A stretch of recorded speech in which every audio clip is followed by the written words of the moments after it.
Hello, mortals. I am the BookTube Goddess, the #1 drag queen booktuber on YouTube.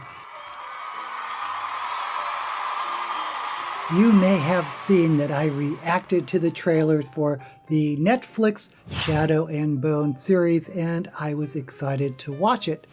But now the series is out, and I've watched the entire series, and I thought I'd share my thoughts. And I'm going to assume that you've already watched the series, so there's going to be spoilers.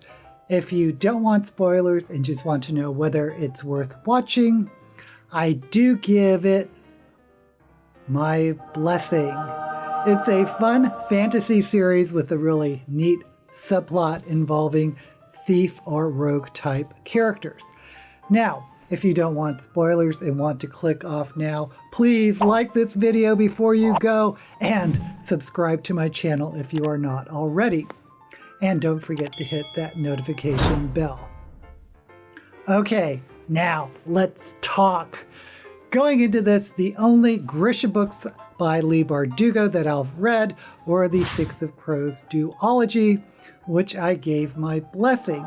And that duology consists of Six of Crows and Crooked Kingdoms. And these are fantasy heist books. It's marketed as a young adult fantasy, but the characters, to me, read more as adults. Now, as fantasy heist books go, my favorite is still Lies of Locke Lamora by Scott Lynch, but this was a very solid, very enjoyable read. Now, in Six of Crows, there are, of course, 6 characters, 6 of Crows. And 5 of the Crows are featured in the Netflix Shadow and Bone series. Now, first there is Kaz Brecker, who is the leader of the Crows and the owner of the Crow Club, and he's basically a criminal mastermind. Then there is Inez, who is an acrobat assassin. And then there's Jasper, who is a sharpshooter, and he's also a bit of comedy relief, and he's gay. Oh, Jasper. Now, those are the 3 that make up the core of the, we'll call them the Crow Gang. And there are 2 other members who aren't members of the Crows yet, but their origin story is developed in the Netflix series, and that's Nina and Matthias. Now, the Six of Crows duology is like an Ocean's 11 type of gang that does big heists set in a fantasy world. Now, Shadow and Bone, the books that I have not read, but was curious about, is the main story arc of the Netflix series, and the main character there is Alina, who is half Shin, which is apparently the only racial minority in the Grishaverse, and from what I can tell, that means Asian. Why's it got to be Asian? Now, from what I can tell from the Netflix series, there are a lot of familiar tropes that you find in YA books.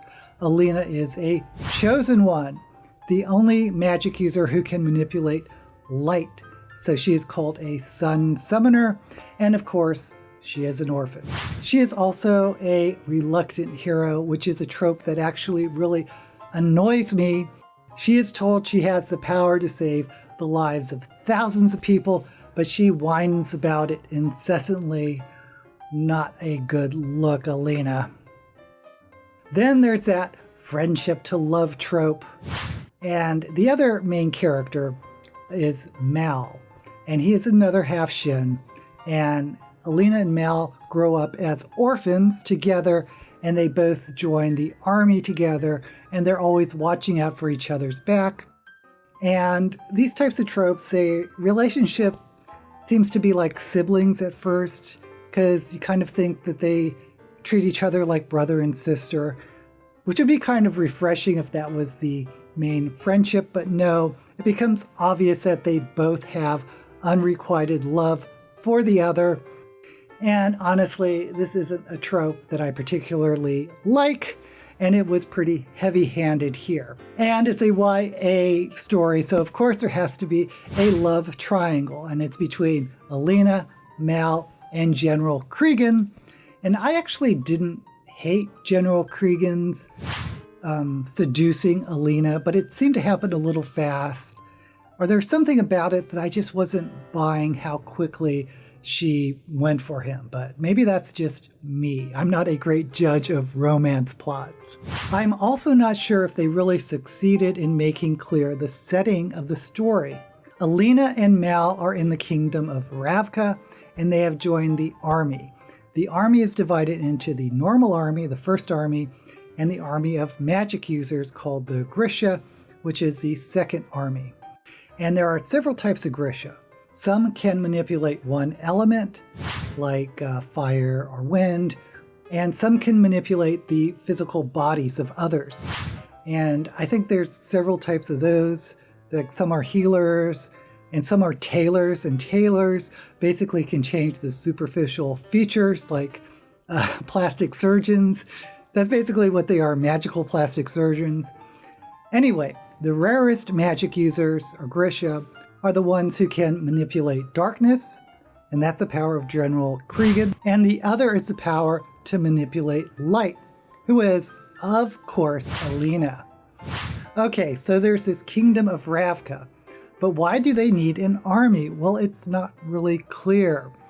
We kind of get that they're at war with the Fijerda, but you only ever see the Fijerdans attack them like guerrilla fighters, like no big army against army. And there's another country or a city-state called Ketterdam, and that is kind of the city-state of merchants, and there's a thriving criminal class system, which is, of course, where the crows come in. And in Ketterdam, there's no real prejudice against Grisha or magic users, but there it's a dog-eat-dog, everyone for themselves, survivor atmosphere. Now, from the series, it's not quite clear what the relationship is between Ketterdam and Ravka, except that Ketterdam is run by some Ravka rebel who maybe used to be in the military. I don't remember any of that from reading Six of Crows, but the TV series makes it seem pretty important. And of course, Fijerda, the other kingdom that I believe they're at war with, believe that all Grisha are witches that must be burned. And again, you never really see them as a military power because they always attack in little guerrilla groups, but I'm assuming that there's actually a big war going on. But it really seems underplayed because, excuse the pun, it is overshadowed by the shadow fold. See what I did there? Overshadowed, shadow fold. Okay. The shadow fold is this huge expanse of darkness created by an evil summoner of darkness in the past, which is basically an area in shadows filled with monsters who attack anything that tries to go through it. And from what I can gather from the series, the shadow fold divides the different kingdoms up, so it's hard for them to make war at each other. So it's kind of like a peacekeeping force. I'm not really sure. Anyway, the legendary sun summoner, Alina, is rumored to be able to have the power to dispel it, which she doesn't do in this part of the series. Anyway, what does this have to do with the Six of Crows gang? Well, they have to make the Six of Crows fit in with Shadow and Bone, right? And I think they did a pretty good job of it. They took the three core characters of the Crow Gang, Kaz, Inez, and Jasper, and they gave them a heist to kidnap the Sun Summoner. Now, I'm not sure if Kaz, that I read in the books, would have taken a job kidnapping an innocent woman. I mean, he did kidnap someone's wife because that person kidnapped someone that he loved. I guess there's a precedent. Anyway, I just thought it was a little bit odd. Kidnapping just for the sake of it. I kind of wish Kaz had a little more reason to abduct Alina, or maybe that there was some MacGuffin thrown in. Anyway, Kaz is a criminal mastermind, Inez is the acrobat assassin, and Jasper is the gay sharpshooter who never misses. They travel across the Shadowfold to Ravka to kidnap Alina, and if you've read Six of Crows, you may recognize some of Kaz's moves, like putting up the lease to the Crows Club in order to help free Inez. Now, whenever Kaz, Inez, and Jasper were in a scene, I was really into the series. I think they were the best part. And my favorite character was the actor who played Kaz, Freddie Carter, and he was kind of a cross between a young Jack Nicholson and Kurt Hummel from Glee. And Kurt Hummel, the actor that played him, Chris Colfer, is an author. He has a series of middle grade books, which is kind of cool. I read one of them. They weren't really for me, but kudos to Chris Colfer. Now, there's two other Crow characters, Nina and Matthias. Nina is a Grisha called a Heartrender. She can manipulate people's bodies. And Matthias is a witch hunter from Fajerda. And he captures Grisha and takes them back to his government, ostensibly to execute them. Now, this is their origin story. And the origin story of Nina and Matthias are in the Six of Crows duology in flashbacks. But now we get their story in, I assume, the correct chronological order. But here they tried to make it fit into the main story. Nina is now a spy for General Kirigan, which I think is new, and she's captured by Matthias and put on a ship to Fajerda.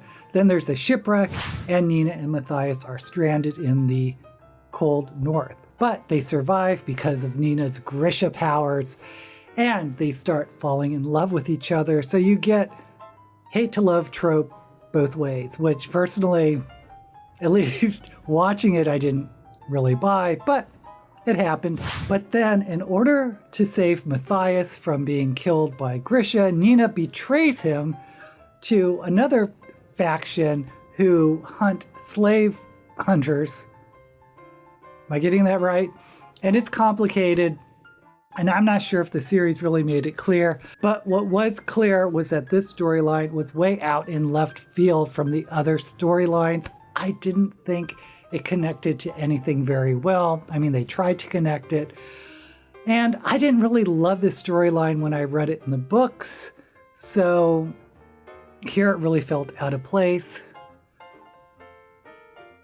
The other big plot twist, which wasn't much of a twist, was that General Kirigan is actually the bad guy.